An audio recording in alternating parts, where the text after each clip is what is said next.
Hello, welcome to Graphic Policy Radio. This is your host, Ilana Levin, and this is a comics podcast. Actually, today is a comics history podcast, specifically because we are going to be talking with a good friend of mine and frequent guest on the show, frequent guest collaborator, Stephen Attewell. Stephen writes about the intersection of history, politics, and pop culture in The People's History of the Marvel Universe for Graphic Policy and at racefortheironthrone.tumblr.com. In his day job, he teaches public policy at CUNY's School for Labor and Urban Studies. Welcome back, Stephen. Glad to be back. So, for folks who don't know, Stephen and I also do like a side podcast that's called The Venture Brothers Podcast. We got really creative when it came to naming that, in which we do really close analysis of the references and themes of episodes of the Venture Brothers show. And Stephen's been a guest on the show a million times to talk about different movies when they came out. Certainly my ringer for all things Captain America related. And, you know, you were on to talk about House of X, Powers of 10, the new X-Men relaunch a few years ago. And all this time you've been working on this really amazing essay series for Graphic Policy, and I don't feel like I've ever really had the chance to highlight it here or talk about it. And one of the things that I've become really aware of during COVID in particular, there's so many times where I really want to listen to something in audio more than I'm able to read it. And so I feel like it'd be really helpful for our listeners, since we know our listeners are podcast people, if we could help them sort of gather some of the knowledge and ideas from your essays into something a little bit in podcast form. So that's where we're at today. Cool. So yeah, tell me about how did you get started with the series? Like, what was the impetus behind it? So, you know, partly it was just an excuse for me to write about stuff in Marvel Comics that I found interesting. I had been doing sort of blogging, essay blogging about Marvel Comics, history and politics in various places, on my Tumblr, on Lawyers, Guns, and Money. And I wanted one place where I could write in long form. A People's History of the Marvel Universe started, if you look at the first couple ones, they're really kind of brief. A few paragraphs. And they got longer and longer, because I can't shut up once I get started. So, it was really just a kind of an outlet for things that I was interested in, primarily because I got my hands on a series of, like a DVD collection, basically, of like all the X-Men comics up to a certain point, and all of the Captain America comics up to a certain point that Marvel put out a while back. And just started going through those and using those as the basis for talking about, like, how did Marvel Comics talk about politics and political issues back in the day, before it, became part of the House of Mouse. And it's always been there. I mean, you show that from your very, very first one, which is about some of the political content, not in the Captain America issue where he punches Hitler, but in fact in an even, in another one.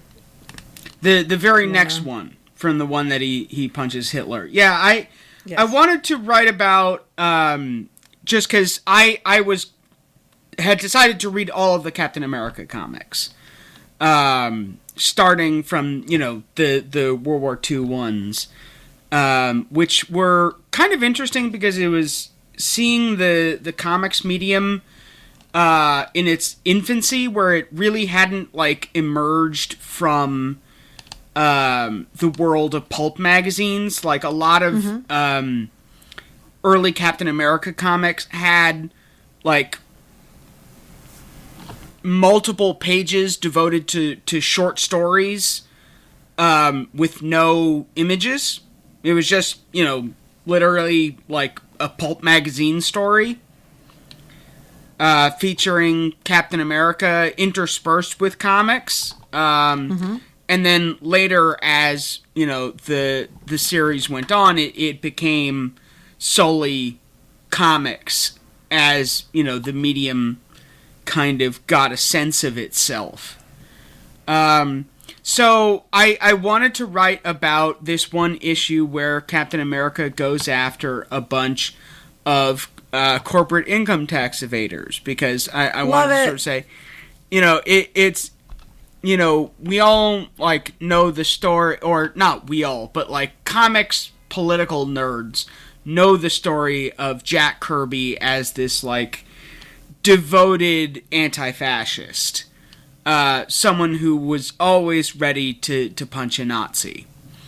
But I wanted to sort of put it out there that it was like, well, that attitude doesn't exist without some connection to domestic politics as well. Yeah. And, like, I love the nerdiness that it's tax policy specifically, even, Like, yeah. This is, like, the rich people messing and over. it's got, it's got the usual sort of comic book elements. Like, they're covering up their income tax evasion by sending Tibetan mummies to, like, murder people. I mean, Jeff, I could just... Elon Musk is, like, moments away from taking that attempt, so... The series started there, and then, I've been an X-Men fan, practically my whole life, and I was going through the X-Men DVDs as well, and wanted, just to initially highlight weird political oddities, like, why it was that, like, Pierre Trudeau and Alpha Flight show up as antagonists so often in the X-Men, and what that has to do with John Byrne.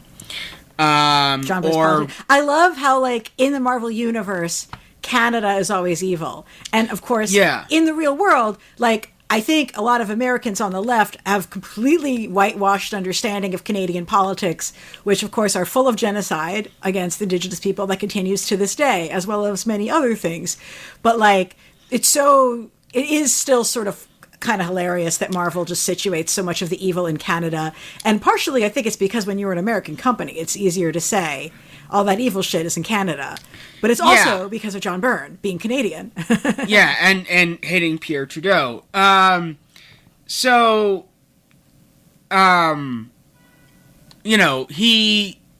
wasn't exactly subtle. Like, he straight up has, Death Star goons, the guys with the, like, scalloped helmets, operating Alpha Flight bases. And, Pierre Trudeau looking really weirdly caricatured. So it started with just like, oh, let me find, like, weird political stuff. And pretty soon I got kind of more ambitious with it.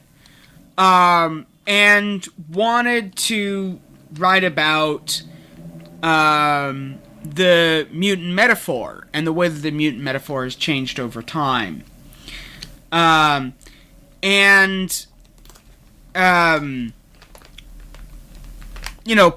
because I wanted to sort of defend the reputation of the original Silver Aged X-Men, because they often get a bad rap as, substandard Marvel comics. And let's be honest, they're not the best that Marvel was putting out. There's a reason that, people credit Chris Claremont with, reinventing the X-Men as opposed to just writing the X-Men. But there was, like, thought there. There was, and it was a very different kind of Marvel metaphor than the mutant metaphor than the one that Chris Claremont ended up running with. So I wanted to write about, the different ways in which a kind of 1950s, early 60s political sci-fi, in the tradition of, like, the Twilight Zone, handled the mutant metaphor. Where, it's still about bigotry, but it's about the sort of the bigotry and paranoia of the mob. And it could just as easily be about, like, McCarthyism or suburban conformity as, about race. And, this, of course, the People's History of the Marvel Universe was, like, strongly influenced by the time that I was invited on Graphic Policy Radio for the roundtable on the whole, Magneto is Malcolm X, Professor X is Martin Luther King. The big debunking roundtable. Like, I would say... Yeah, the debunking roundtable.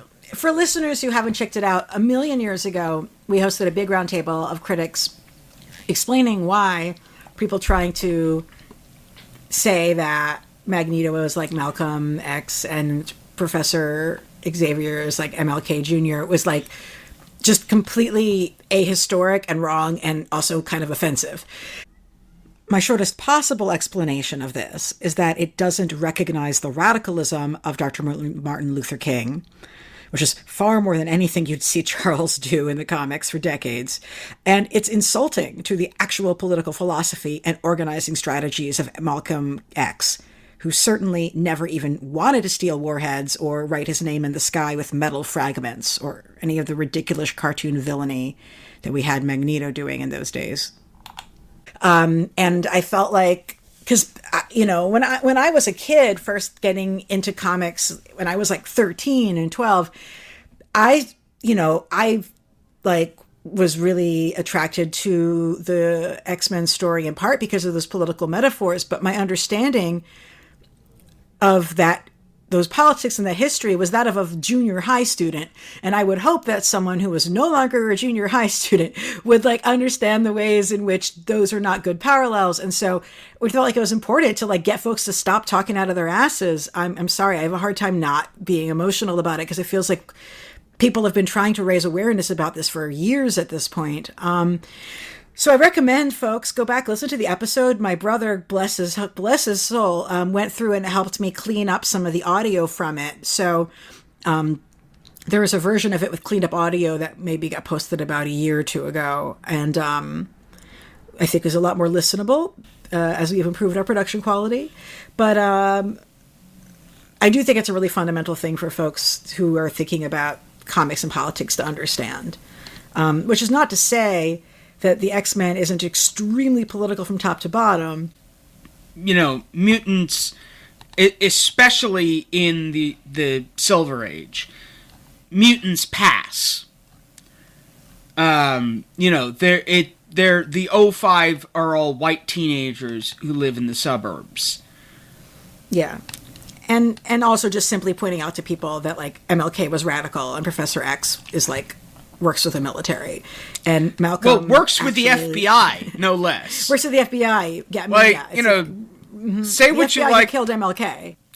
Yeah, say what you like about I don't care how radical you are and how down you might be about Martin Luther King's particular political agenda and strategies, but, like, he was never under any illusions that the FBI wanted him dead. And he did not collaborate with the FBI. And also just people not understanding who Malcolm was, and they just sort of exist in their mind as like an angry black man who had a point but was angry and dangerous and therefore is Magneto. And it's like, no, that's not what's happening. Please stop. So I don't want to rehash the whole thing, but go listen to it, guys. Yeah. Anyway, so that podcast especially got me off on a tangent about writing about the transformation of Magneto, and what the original Silver Age Magneto was like, and how Magneto was transformed by Chris Claremont into first, a villain protagonist, along the lines of, I compare him to Milton Satan, and then later into like an outright good guy. Like he becomes, the headmaster of the Xavier School and the leader of the X-Men. And so I wanted to sort of trace that transformation. And I did that in a series of People's History of the Marvel Universe. One titled This Man Magneto, and the other one titled Magneto versus Eric Lehnsherr. Yeah, they're really fabulous. I mean, I don't see people really delving in great detail into the Silver Age comics in general as much in the sort of podcast spaces. So I totally shout out to Marvel by the Month, who are doing really cool stuff, and I was really happy to be a guest on their show. But I think if folks want to have a perspective on what works with those comics and what doesn't, and what they're trying at, like, your essays on this are a great place to sort of get your head oriented to them itself.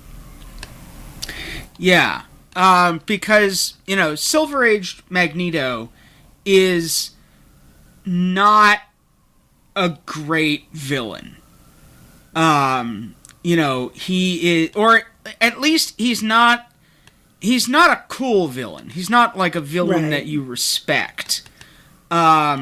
He's, I refer to him as kind of a snidely Whiplash, kind of villain. Like his politics and, what he's after is really kind of vague. Like, he doesn't actually talk about mutants and humans, except in rather vague terms of, like, humans are bad, mutants should take over.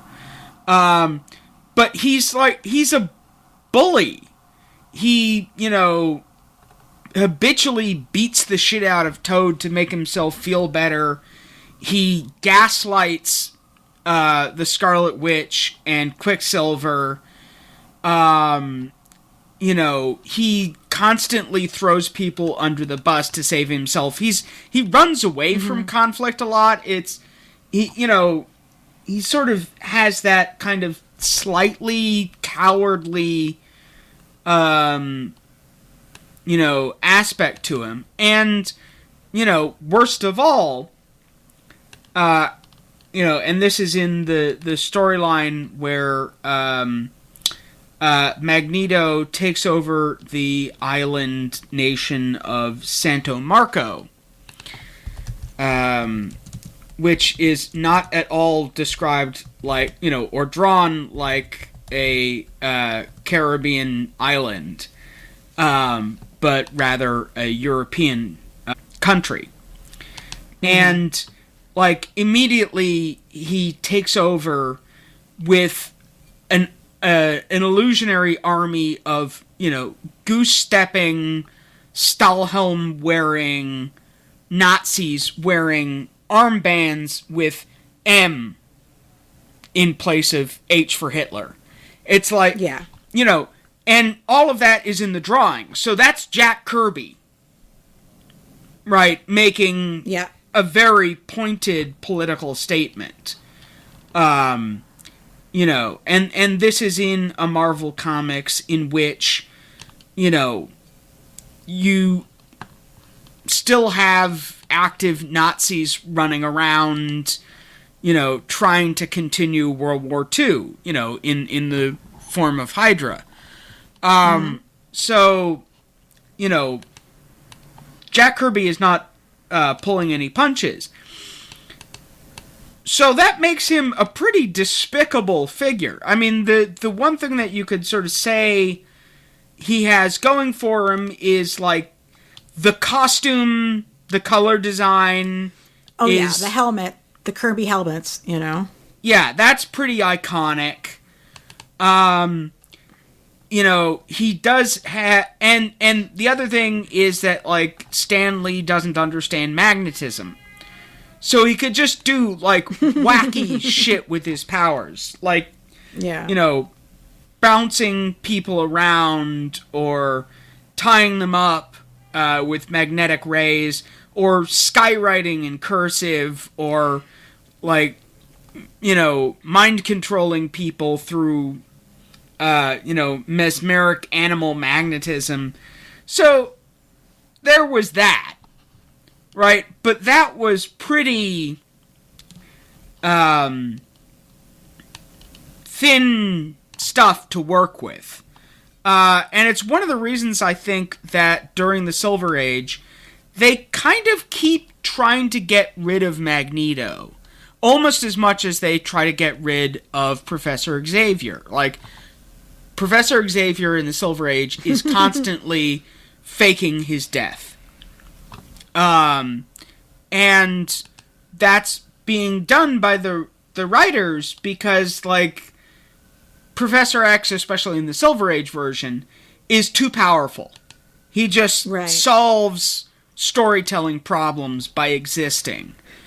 I mean, of course, that's partially because he keeps telling Jean Grey what to do, even though Jean Grey is perfectly capable of doing it himself. So, like, Stan kind of brought it on himself by, like... Yeah. Undermining Jean in the storylines that Jack was drawing, but continue. In the excellent Kirby Without Words coverage of this, I really recommend that people check that out. So Magneto kept getting, similarly, Magneto kept getting marooned on alien planets, never to return, only then to return, like, 10 or 15 issues later because they'd run out of villains and they needed the standby villain. Or getting de-aged into a baby. They kept trying to write him out. Wait, I'm sorry, just real quick. Sorry, so Magneto gets de-aged to a baby and it's not by Chris Claremont. No. God surprisingly. God bless. Given Claremont's interest in the subject of de-aging and, like, radical body modification. So I then, picked up from there with the Claremont run and was sort of trying to figure out, like, how did Claremont rebuild Magneto? Because he sort of takes, like, the bare minimum framework. Like, he takes the costume, and he takes Magneto being the first villain of the X-Men, and the idea that, like, Magneto believes in this, coming war between mutants and humans. And that's a pretty brief sketch. And then he just kind of adds a whole bunch of new stuff that was never there before on top of that, and really creates a new character. So, the first thing he does is he sort of jettisons the, like, the physical cowardice. And, one of the things that you see is that, like, from especially John Byrne, but also, John Romita Jr. and some other artists, Magneto is drawn with more physical power to him. The old Magneto walked around in kind of a baggy onesie. He was not particularly sort of, Marvel House style muscular. And, all of a sudden he becomes ripped. Enough to the point where, you believe it when he goes toe-to-toe and tries to just out-punch Colossus in metal form. And that, it's a rather superficial thing, but it makes for a more impressive villain. Claremont shows Magneto beating the X-Men instead of running away. And being able, one of the few characters to ever go toe-to-toe with the Phoenix and, not be utterly destroyed. He's shown as a villain of power. The next thing is this emphasis on willpower and that Magneto is incredibly strongly committed to a cause. Which had only really been gestured at in the Silver Age. Mm-hmm. And, then of course, the big thing was making Magneto Jewish and a Holocaust survivor. And this is where Cerebrocast with Spencer Ackerman did a great job unpacking the political meanings of this aspect of his character. But what I thought, what to me sort of worked so well about that revelation, and it is something where Magneto just sort of announces in X-Men 150 that this is the case. That he grew up in Auschwitz. And you can sort of see Claremont becoming more comfortable over time about having characters be explicitly Jewish, which had been subtextual for so many things before. Yeah, and that was sort of something that I thought was interesting that I've written about a few times, which is the sort of generational turnover within Marvel, which, and I thought, Abraham Reisman's biography of Stan Lee was really kind of good on this point, that for Jewish creators of a certain generation, the first generation into comics, like Jack Kirby, Stan Lee, they existed in a paradigm where you changed your last name to be a little bit more acceptable to the Goyim. You didn't, some assimilated more than others, and I really recommend, read True Believer. So good. Listen to the episode where I interviewed Abe Reisman about it on my podcast. Yes, one of my favorites. Thank you. But, Kirby, who, always, I think, kind of has a longing to, bring his world of, the Jewish Lurie side into his comics.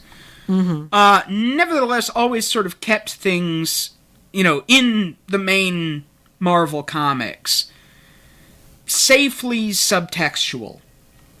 And, didn't go beyond that. And, Claremont is likewise a New York Jewish creator. But he's from the next generation. He grows up on Long Island in the 50s. Yeah. And he's more comfortable being, moving beyond the subtextual and being explicit about Judaism and about the Holocaust. And I thought there was something interesting to that story of kind of generational succession within the sort of world of the X-Office and Marvel Comics more generally. Yeah. No, it's the way that the real world history plays out in the choices that creators make in their work is something that I think is really under-examined by a lot of places that I'm seeing that change, which makes me happy because it is very interesting and important. And the last thing that I'll say about kind of Magneto and the Holocaust is it wasn't just used as a tragic backstory. Right. It absolutely was used as that, but it was also used as a kind of recontextualizing element for Magneto's radicalism. Like, why Magneto thinks that there's this inescapable conflict between mutants and humans is that, like, he, has seen a genocide of a racial minority before. So, believing that it could happen again is not, out of nowhere. But it also, is used to sort of situate him in global politics. And this is where we get, likewise, in X-Men 150, this extended multi-page sequence where Magneto, he's doing his Magneto thing, right? He's living on, Octopusheim. Yay! Basically like Relaya from the Lovecraft mythos. And he's built a volcano machine. And he's threatening the nations of the world into, like, ceding political power to him. Right? So far, that's pretty classic villain stuff.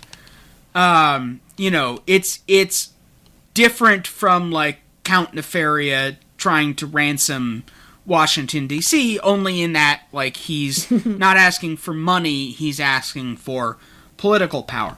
But there's then this multi-page sequence in which, like, Magneto is talking directly to very, very clearly identifiable portraits of, like, Ronald Reagan, Margaret Thatcher, Leonid Brezhnev, Zhou Enlai, talking about nuclear disarmament. And,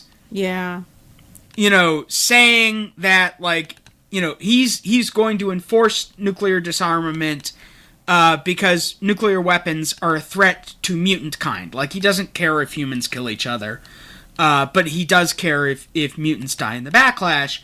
And then he later has this conversation with Scott Summers where he's basically saying, we're going to redirect all forms of military spending into wiping out hunger, disease, and poverty. And, it's this, image of Magneto as, like, a would-be enlightened tyrant. Mm-hmm. That, he's someone who, like, and this is what I think Claremont kind of struck on perfectly, is that, like, his ends have to be laudable. Like, what he wants has to be a good thing. It's his means that are extreme and flawed, and allow the X-Men to fight Magneto and to, provide a critique of Magneto. Because, with that kind of aspect of like, you know, he thinks of himself as this kind of, you know, enlightened despot. That he's, you know, becomes the touchstone for his character. Like, that carries through into all the stuff from the late 80s and 90s about Genosha and the, like, the use of Genosha as, like, an allegory for apartheid South Africa and then post-apartheid South Africa. You know, that's there in Grant Morrison's new X-Men run. And I would argue, you know, that's also there in the, like, post-Hoxpox status quo in the X-Line, where, you know, Magneto is, at least for the moment, you know, none of us have gotten a chance to read Kieran Gillen's Immortal X-Men, which I'm really looking forward to. Yeah. I mean, I almost said something was a spoiler, which is dumb as hell. Good news, everyone. He will be coming on the podcast at some point in the nearish future to talk about the series once it comes out. Excellent. Ecstatic. Yes. I'm looking forward to that episode. So, you know, at least for the moment, Magneto is an unelected oligarch. You know, the Quiet Council are a ruling aristocracy of Krakoa. You know, they choose their own membership. They seem to be kind of a weird mix of, like, villains who they want to keep their eye on and, you know, people who were close to Charles Xavier. You know, they're running this country despite never having, you know, received any kind of mandate for government from the people of Krakoa. Like, the X-Men are elected. They you know, for a superhero team, there is a mutant psychic democracy. But for the actual government of a nation state, you know, Magneto is one of a few, you know, unelected aristocrats.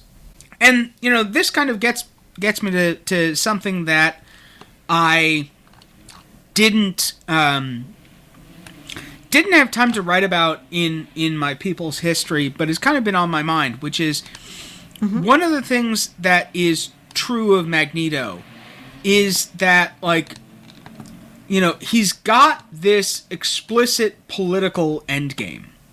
Like, his you know, for a long time, his aim is a mutant homeland. And whenever he creates a mutant homeland, it's always a dictatorship. Yep. You know, this is true whether we're talking Silver Age Magneto or Bronze Age Magneto, or, you know, arguably Hoxpox Magneto. And part of that is, you know, if you think about, if we take his character backstory as, like, historically consistent, he's not someone who's ever had much experience with living in a democratic polity. You know, he grew up in Poland in the late 30s. You know, he survived, you know, the Nazi occupation of Poland. He spent, you know, the only time that I can really think of where he existed in a country that had elections at all, is the, like, brief time that he spent in Israel. But, like, you know, by that point, his sort of political ideology is, like, formed. And so he's always sort of thought of politics as like the rule by the strong, implicitly, like, with himself as the strong man, as the person in control. And I think, like, partially we can sort of see this as, a reaction to a childhood where he was completely powerless and, at the mercy of, inhuman political forces beyond his wildest imaginings. But, regardless, he always, thinks of himself as, like, the indispensable man. Yeah.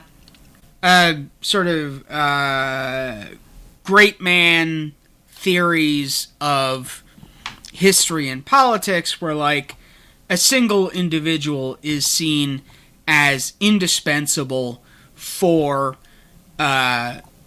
statesmanship or good political outcomes. It's very much a sort of a top-down view of history as opposed to a bottom-up view of history. Yeah. And it's, like, really overlooks incredibly essential social forces in favor for an elitist perspective that is a more neatly tied up narrative. I just think it's incredibly lazy and politically backward and incredibly popular. Yeah. Witness, Boris Johnson's writing about Winston Churchill, to pick just one random contemporary example. But, like, Magneto does seem to think of himself as an indispensable figure, as, like, the person who Krakoa relies upon. And, we see this, pretty early in Hickman's run on X-Men, where, Magneto is talking to mutant children and saying, you don't need to be afraid, let the outside world fear, for I am Magneto. And, presenting himself as this figure, this sort of generational figure, as the man who goes to war so that the next generation will never have to. Yeah. And, since then, he's been at the trinity of, himself, Charles Xavier, and Moira X, who have been, like, secretly in the background, bringing Krakoa about and then guiding it behind the scenes, like, the secret cabal within the Quiet Council. Doing that, that classic thing of, like, establishing, a common political line, in the pre-meeting, before the meeting, so that they can guide the agenda. That people who've been involved in activism and are familiar with, how cadre politics works, are only too familiar with. So one of the things that's going to be really interesting to see in both Immortal X-Men and X-Men Red, this, I don't know whether this is a spoiler because it's in the solicits. I think that's fine to share. Go ahead. Okay. Is that, like, he's going to be stepping away from the Quiet Council, and he's, like, pivoting to doing stuff with Storm on Arakko, which, like, I'm really looking forward to. I'm sure it's going to be super interesting because Al Ewing is a great writer. But it's going to be interesting, like, seeing what it's like for Magneto to step away and kind of give up hands-on control over the Krakoan experiment. Yeah, that would be hugely different. I think it'll be interesting to see what comes in there. I would also just say, like, from a practical storytelling standpoint, the reason comics are so full of either people who are actual benevolent dictators, like Black Panther, or people who would like to be benevolent dictators, or see themselves as such but aren't, like Doctor Doom, Yeah. is because writing about an actual electoral political conflict is a lot of work that would take space away from the other kinds of storytelling that is required in superhero comics. But I think it's a shame because I really do want to read about an actual. I do want to read about the elections in these systems. Like I think it could be great. I'd be worried because I think most people don't have the knowledge base about politics to do a competent job of it, but some people do. You know. Yeah, that's why I'm looking forward to Kieran Gillen's Immortal X-Men. Is that I think true. He's gonna be great at writing about the Quiet Council, and finding ways to make political, conspiracy and machination work in a superhero comic. That can be hard. Like, there's a lot of good stuff in the recently finished X-Men event, The Trial of Magneto, but like you could really see the seams in that event where like all of a sudden, the actual trial of Magneto would pause and so that they could have a kaiju fight. Yeah. Because I think it's a little bit easier in superhero comics to have a kaiju fight than to do a legal thriller. And I'm excited that there was an X-Men election, as a concept of even having an election. But it's amazing to me, if we were on Krakoa, we would have divorced elections a long time ago. Yeah. I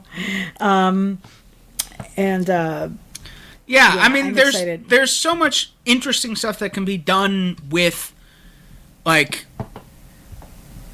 new kind of polity, using the whole sci-fi conceit of the X-Men to imagine what are politics like when there is enough telepaths to effectively turn everyone into a hive mind for political deliberations.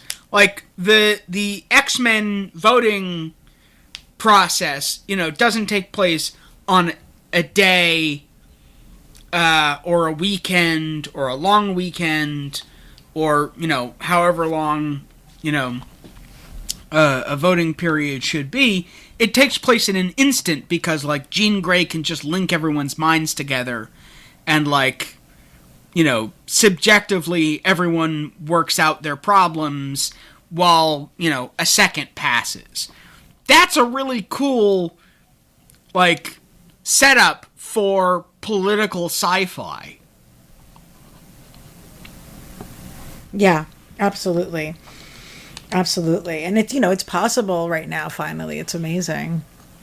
Yeah, and, given that, the whole, and some of the best stuff to come out of the X-Line since Hawksbox has been about, imagining new forms of community and new forms of nationhood, and Krakoa as a place that, self-consciously is trying to find new enough and distinctively mutant ways of doing things, whether that's education, whether that's economy, whatever it is. You can't leave politics out of that because people are always making group decisions, and why shouldn't there be distinctively mutant ways of making group decisions? And there have always been political factions within mutantdom, even within the X-Men themselves. Yeah. And one of the things that's so interesting about the Krakoan amnesty is that now the range of mutant opinion includes everybody. So, like, Celine Gallio is, tens of thousands of years old, vampiric sorceress, has a political voice on Krakoa and is going to have, we saw this a little bit in X-Corp, is going to have, like, very different thoughts about, like, how things should be run than, well, to give Storm. another example, then Storm, who is, like, engaging in her own political project on Arakko. Mm-hmm. For those who are like, who the fuck is Celine Gallio, may I recommend the very enjoyable Celine episode of Cerebrocast. Yeah, but yeah, that was one of the better ones. Yeah. But so seeing these people have to work their stuff out is exciting, and I want, and to understand factions and different cadres and how people are going to organize with each other, and then looking at how people will vote in response to it. It is about time. Is there anything else we want to cover about this? I'm like a little... Because, there's just so many amazing columns you've done over the time, but we probably don't... I just wanted to focus on the Magneto ones for now. We can always come back and do another one of these, talk about Captain America stuff. Yeah. And Lord knows, you have written lots of really great stuff about Cap and Falcon in the column. I highly recommend. I feel like I've referenced Cap and Falcon on the Island of Forbidden Love. Yes. Essay, like, in multiple places. It's so good. Those weren't stories I'd read before, and then I was like, this is really interesting / really gay, and the art is really nice. Thank you for putting it to my attention. Yeah, and I need to get back to doing some Captain America People's History, because where I left it off, like, I haven't written yet about the Snap Wilson period, and, like, there is so much to say about, like, the racial politics of Marvel Comics in the 70s through to, like, early 2000s. Well, please give our listeners the, like, 5-minute version of what Snap Wilson, who and what Snap Wilson is. Okay, so originally, Sam Wilson was a kind of, by night, a revolutionary superhero, the Defender of Harlem. And then by day, he was Sam Wilson's social worker. Dealing with the, social problems of his neighborhood, with a special focus on youth and, education and employment and training. And then, after that status quo, and there were, like, a lot of really fun issues that spun out of his, like, being a social worker. It's almost, I think of it as, like, a really underexplored secret identity. Because, like, being a journalist, it gives you an excuse to, like, be nosy with social problems that can then be turned into, like, superhero adventures. So there's in some ways, yeah. In some ways, like, I kind of wish that Daredevil had been that route. Yeah. So there's an issue where Sam Wilson, as a social worker, is doing investigations into, like, conditions in prison. Which then leads to, like, this whole thing where, secret experiments in, turning people into werewolves. This is where the first Capwolf comes from, years before the 80s. Anyway. Captain America was a werewolf, people. It's very important for you to know this. Yeah. So, anyway, after a while,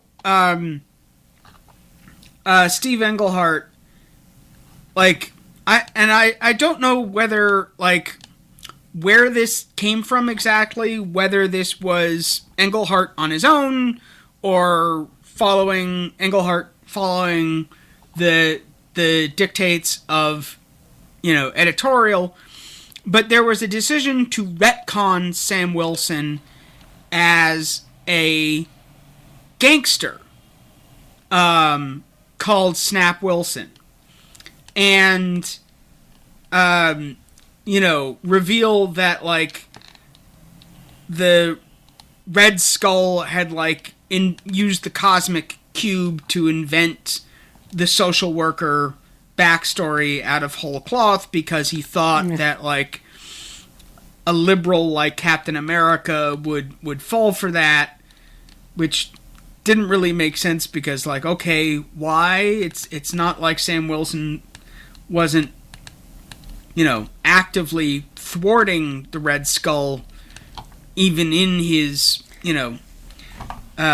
supposed, false memory state. Anyway, yeah, no, it basically it presupposes that the socially progressive policy is wrong and weak. That's like what it's saying. Yeah, and Sam Wilson becomes this, like, much more like, angry, violent character. And that backstory stuck until the early 2000s. It's so... Ugh. And it's what a loss. It's really quite bizarre because, like, in the 70s, you can maybe see your way to sort of understanding that, like, maybe this is Marvel doing the same kind of trend chasing that they were doing with Luke Cage, where, like, blaxploitation was big. So, the kind of respectable, non-violent, uplift kind of politics of Sam Wilson, doesn't quite fit with the world of blaxploitation. So let's give him a new, tougher backstory. You can sort of see that in the 70s. But, like, it doesn't make sense in the context, like, of the 80s or the 90s or the early 2000s. Like, there's no trend that's being chased anymore. Like, blaxploitation as like a film genre, had a pretty short shelf life. And there are some really wonderful films, like, in the genre that really undermine some of the racist assumptions that people have about it, but there's also a lot of really shitty stuff made by white people. So yeah, I mean, there's a lot of good stuff to be said about blaxploitation, and a lot of good stuff have been written about the genre and about some of its classic works, like, Shaft or Sweetback's Sweet Ass Song. Oh, yeah. And actually, also, just quick shout out to a comic that feels like people don't really remember anymore, but David F. Walker, and Christ, I'm forgetting the name of the artist on it, did a wonderful Shaft in Imitation of Life miniseries, like, I don't know, 7-8 years ago that I really liked. Anyway, sorry, keep going. So I need to write about this aspect in Sam Wilson's backstory, because it is one of those things that happens where something gets calcified in comics, and no one changes it for, like, 30 years. And it's like this weird kind of lacunae where I don't know what's up with that. But, like, we should also kind of point out, yeah, Marvel's, black representation has not always been good. I mean, the thing that feels to me is like, it feels like it's not just a question of Marvel chasing after blaxploitation stories. It feels like someone at Marvel editorial deciding that Sam Wilson being a social worker was quote unquote unrealistic, and that it would be more realistic to have him be telling stories from the streets or something. I don't know. That's just how it sounds to me. I mean, and that's racist. I mean, I haven't done a deep dive into the sort of seam where it started.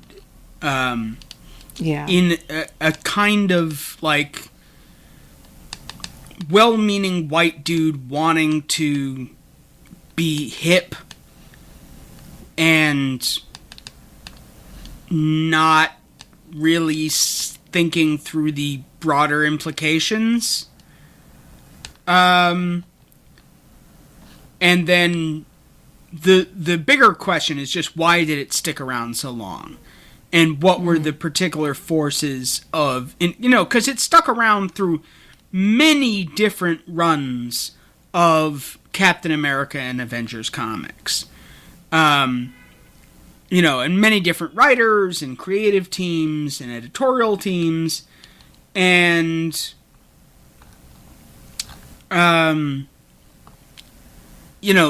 those kind of lacunae are always interesting to me. Totally. And I really look forward to reading it and appreciate all the detailed research and analysis that you do, like using your perspective as an actual real life historian and bringing that to bear to our comics. So thank you. And to our listeners, hopefully this whet your appetite to go and check out the series. It's all at Graphic Policy, which is the home website for this podcast as well. Stephen, do you have anything else you want to direct our listeners to go check out? No, just, I write about the intersection of comics, history, and pop culture and politics at Graphic Policy. Check out my stuff. I also write at Race for the Iron Throne. I'm always happy to... tumblr.com. I'm always happy to answer questions about comic books there. But yeah, like if you're into a Song of Ice and Fire stuff, guys, the George R.R. Martin series, like obviously Stephen is your dude. So yeah, I do that stuff too. It's really exciting.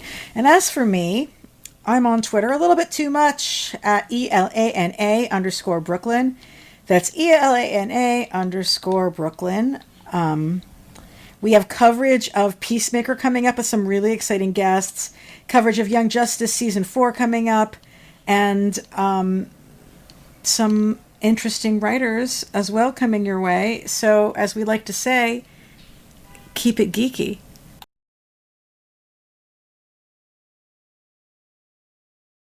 Hey, thanks for watching the previous video from Graphic Policy Television. Just by watching, you help support our site. Thank you so much. Now, if you're watching these videos, you probably care about geeky things like movies, television, comic books, toys, games, video games, you name it. You can go and subscribe right now to our YouTube channel to stay in touch and catch all the new videos, or check out our website at graphicpolicy.com. There's a nice link on this end of the video. But as always, thank you for watching. Keep on rocking and keep it geeky.